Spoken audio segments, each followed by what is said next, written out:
안녕하세요. 네, 지난 주말 뉴욕 증시는 스페인과 EU가 구제금융 프로그램에 대해 논의 중이다라는 소식 속에 소폭 상승으로 출발했는데요. 하지만 경계감 속에 하락 마감했습니다. 오늘 국내 증시도 거래소 쪽에서 외국인들이 12거래일 만에 매도하고 있는데요. 국내 증시 영향까지 분석 부탁드립니다. 지난주에 스페인 정부가 EU하고 이제 회담을 가져서 구제금융 프로그램에 대해서 이제 일부 논의 중이다라는 뉴스가 나오면서 유로존은 상승을 했고요. 그 영향으로 해서 이제 미국도 장 초반에 상승을 했지만 경기 매물도 좀 상당히 많이 나왔습니다. 그 중에 이제 그 나온 뉴스들을 보면 일단 연준 의원 중에서 이제 애틀란타 연준 의원이죠.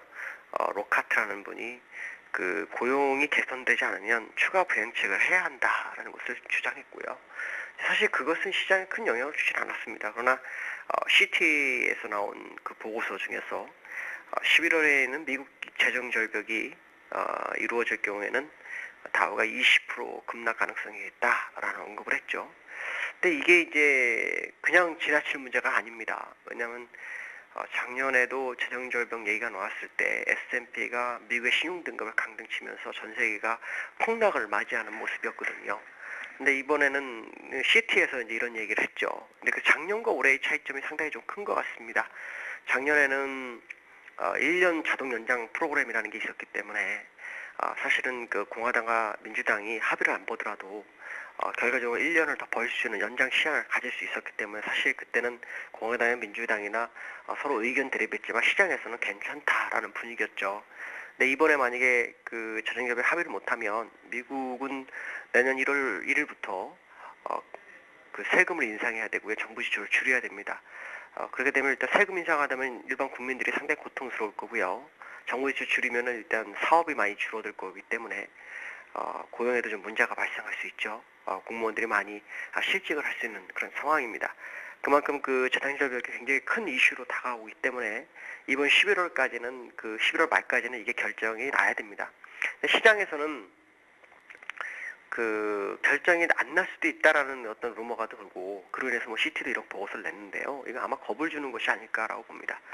왜냐하면 미국 국민들을 대상으로 미국 의회에서 도박할 만큼 그렇게 간이 크진 않을 거라고 봅니다. 미국의 국민 한 사람이 제가 아침에도 예를 들었지만 북한에 억류됐을 때 전직 대통령이 비행기 타고 가서 데리고 올 정도인데 미국 국민이 몇 명입니까 도대체. 그 국민을 담보로 해서 뭐 도박을 한다, 이것은 뭔가 잘못됐다라고 보죠. 그렇다면 지금 왜 이 문제가 자꾸 대두되고 시장을 약간 충격을 줄까라는 생각을 해야 되는데요. 이것은 이제 대선이 있기 때문에 공화당 쪽에서는 민주당이 집권한 후에 너희들이 정책을 잘못 폈지 않느냐라는 것을 부각시켜서 표심을 움직이고자 하는 그런 뜻이 아닌가라고 판단하고 있습니다. 그렇기 때문에 사실 이 재정절벽은 선거가 끝나고 난 다음 얘기죠. 하지만 그 전까지는 공화당으로서는 표심을 이동시키는데 재미를 좀 볼 수 있는 그런 재료다라고 보시면 되겠고요. 만약에 정말 미국에서 공화당과 민주당이 합의를 못 이뤄낸다면 20%가 아니라 그것 더 많이 빠질 수도 있습니다. 왜냐하면 미국에서 3차 양적 완화까지 한 이유를 우리가 봐야 되죠. 3차 양적 완화까지 한 이유가 다른 게 아니라 고용입니다. 그러니까 실업률을 낮추기 위해서 한 건데 만약에 재정절벽에 걸리면 실업률은 더 높아질 것이고 고용은 늘지 않을 수밖에 없죠. 늘 수가 없죠. 그러니까 이런 상황으로 본다면 미국의 지금 재정절벽인 것은 어떻게 보면 정치적인 색이 크지 않느냐라는 생각을 좀 해봐야 될 것 같고요. 9월 달에 국내에 들어온 자금이 한 3조 6천억 정도 됩니다. 그래서 영국계가 좀 한 73% 정도 차지하고 있고요. 단기물에 해당되는 어떤 매물이 좀 많이 들어와 있다. 현금이 들어와 있기 때문에 이것이 이제 지난 1월처럼 또 한번 나갈 때 급격하게 나가지 않을까라는 우려를 좀 주지 않나 이렇게 보여주고 있습니다. 오늘 국내장은 장중한 때 뭐 20포인트 넘게 빠졌죠. 근데 오늘 지금 일단 많이 올렸습니다. 많이 올렸고 외국인들의 선물 매수가 돋보입니다. 2,800개 정도 사면서 시장을 받쳐주고 있다라고 보시면 되겠고요. 오늘 현물 동향을 보시면 외국인하고 기관이 동시 쌍끌이 매도 개인만 1,200억을 사고 있습니다. 프로그램 매도도 한 1,000억 정도가 출회되고 있는 모습이다라고 보시면 될 것 같고요. 업종별 보시면은 개인들이 거의 지금 매수를 대응하는데 전기전자 쪽에서는 한 270억 매도하는 게 특징이고요. 화학과 운송장비, 기계 쪽에서 매수 우위다. 그리고 금융업에서 한 430억 정도 매수를 하고 있습니다. 외국인들은 전부 매도를 하진 않습니다. 전기전자에서 한 140억 매수를 하고 있고요. 그 다음에 통신업과 은행, 증권 쪽에서 소폭 순매수를 하고 있습니다. 가장 많이 파는 것은 이제 금융업과 운송장비업 중에 한 140억 정도 나오고 있고요. 그 다음 화학업 쪽에도 한 110억 정도 매도가 나오고 있습니다.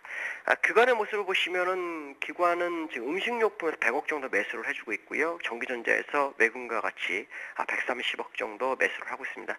다만 화학업종과 운송장비나 금융업 쪽에서는 매도를 일관하고 있는 모습이 나오고 있고요. 기금이 좀 특징인데 오늘 기금이 570억 매수를 해주고 있습니다. 투신 650억 매도인 대비에 기금은 그보다 약간 소폭이지만 매수를 하고 있죠. 가장 많이 사는 게 전기전자 쪽에 몰려 있습니다. 327억 정도가 몰려 있고요.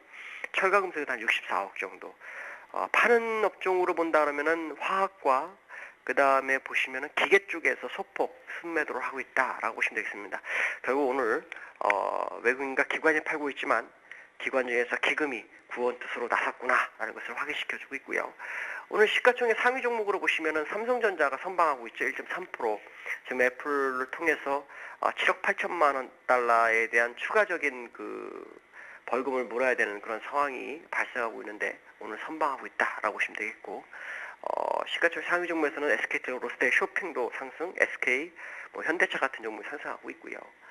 대부분의 종목은 그리 좋지 않은 모습입니다. 특징이 있다면 게임주에서 NHN이 3%대 상승률을 보이고 있고요. 삼성 SDI가 2.3% 상승률을 보여주고 있다라고 말씀드릴 수 있습니다. 네, 말씀 잘 들었습니다. 오늘 도움 말씀 고맙습니다. 네, 감사합니다. 네, 지금까지 IM투자증권 김동섭 이사님과 함께했습니다.